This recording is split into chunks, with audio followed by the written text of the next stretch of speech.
देश में कच्चे तेल की उत्पादन में पिछले 4 सालों से लगातार गिरावट देखी जा रही है।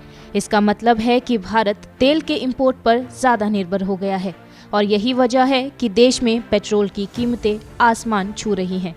मसलन अगर भारत अपने कच्चे तेल के उत्पादन को घटाने की बजाय बढ़ाता तो देशवासियों को सस्ते में पेट्रोल मिल सकता था। आंकड़े बताते हैं कि सरकारी petroleum company ONGC oil and natural gas corporation अपने कच्चे तेल के उत्पादन में लगातार कटौती कर रही है। साल 2016 में जहां ONGC का कच्चे तेल का उत्पादन 22.25 मिलियन टन पर था, वो अब सालाना 20.27 मिलियन टन पर आ गया है। इस दरमियान साल 2017-18 में ONGC ने 22.3 मिलियन टन, 2018-19 में 21.11 मिलियन टन और 2019-20 के दौरान 20.71 मिलियन टन कच्चे तेल का उत्पादन किया।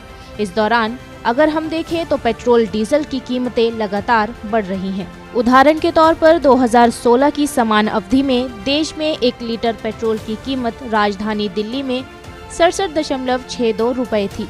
वहीं कोलकाता में 70.24 रुपए, मुंबई में 74 रुपए और चेन्नई में 1 लीटर पेट्रोल 67.13 रुपए में बिक रहा था।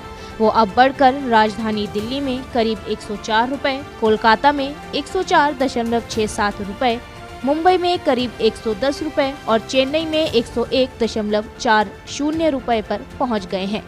अब अगर 4 सालों में पेट्रोल की महंगाई की बात करें तो राजधानी दिल्ली में 2016 के मुकाबले 2021 में 1 लीटर पेट्रोल की कीमत 53.8% महंगी हो गई है।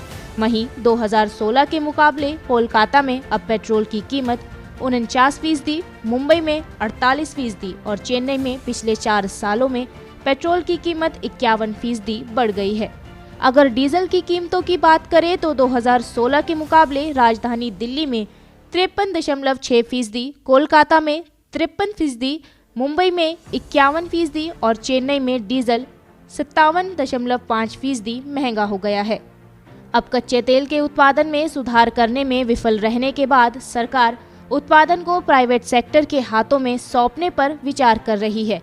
पेट्रोलियम और प्राकृतिक गैस मंत्रालय ने उत्पादन बढ़ाने के लिए तेल और प्राकृतिक गैस निगम या oil and natural gas corporation के कुछ हिस्से को प्राइवेट सेक्टर को देने की पेशकश की है। पेट्रोलियम सचिव तरुण कपूर ने कहा, भारत का कच्चे तेल का उत्पादन बढ़ना चाहिए। इसके लिए ONGC को अपने पोर्टफोलियो का विस्तार और ज़्यादा एक्सप्लोरेशन यानी अन्वेषण करना होगा।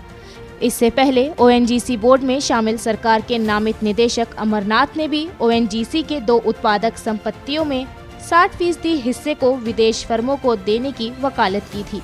ब्यूरो रिपोर्ट, गो न्यूज़।